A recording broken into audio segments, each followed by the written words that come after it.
Dans cette vidéo, on va voir comment répondre aux indicateurs 23, 24 et 25 de la certification Calliope, donc 3 indicateurs qui concernent les veilles sur la plateforme formiva.fr.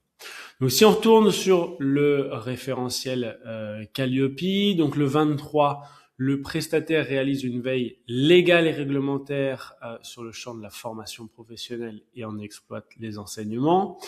L'indicateur 24 concerne l'évolution, enfin la veille sur les évolutions des compétences, des métiers et des emplois dans les secteurs d'intervention. Et l'indicateur 25, ça concerne la veille sur les innovations pédagogiques et technologiques. Donc pour ça, vous commencez à en avoir l'habitude, ça se passe directement directement sur la plateforme formiva.fr, tout à gauche dans formation Calliope, suivi qualité organisation, et là ici on a directement un indicateur ou un espace plutôt pour ces indicateurs liés aux veilles.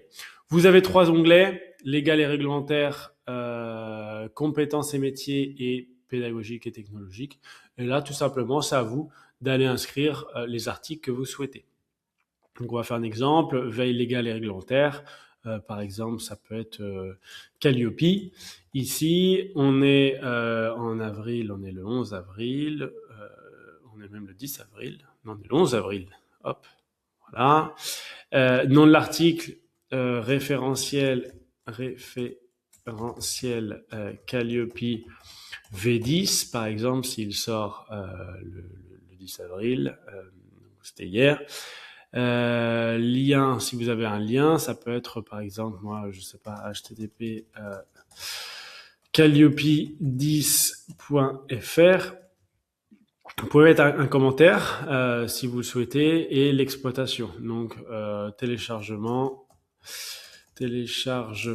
du guide Calliope V10 pour préparer le prochain audit de surveillance. Ok, vous pouvez ajouter et là vous allez voir que dans votre tableau vous avez la ligne qui vient de se rajouter directement avec le lien. Vous pouvez cliquer directement dessus pour aller voir l'article en question. Donc ça, vous l'avez pour légal et réglementaire. Vous l'avez aussi pour compétences et métiers et pédagogiques et technologiques. Toujours finalement sur la même logique. Vous pouvez ajouter une entrée. Là, on est sur pédagogique et technologique. Donc ça peut être catégorie technologique. Technologique, on l'a vu le 7 ou le 6 avril.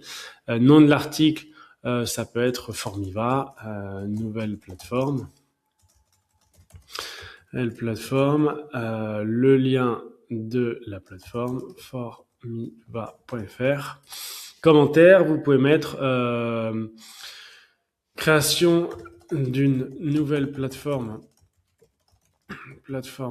LMS, exploitation, inscription sur la plateforme Formiva. Et toujours en appuyant sur ajouter, vous avez, non, l'URL n'est pas valide, il faut mettre un HTTPS, hop, ajouter. Et là, vous avez la ligne qui vient de se rajouter. Vous avez aussi la possibilité de rajouter des documents, de rajouter des notes complémentaires, de rajouter une date de dernière revue pour être sûr d'être conforme pour l'audit Calliope pour ces 3 indicateurs concernant les veilles.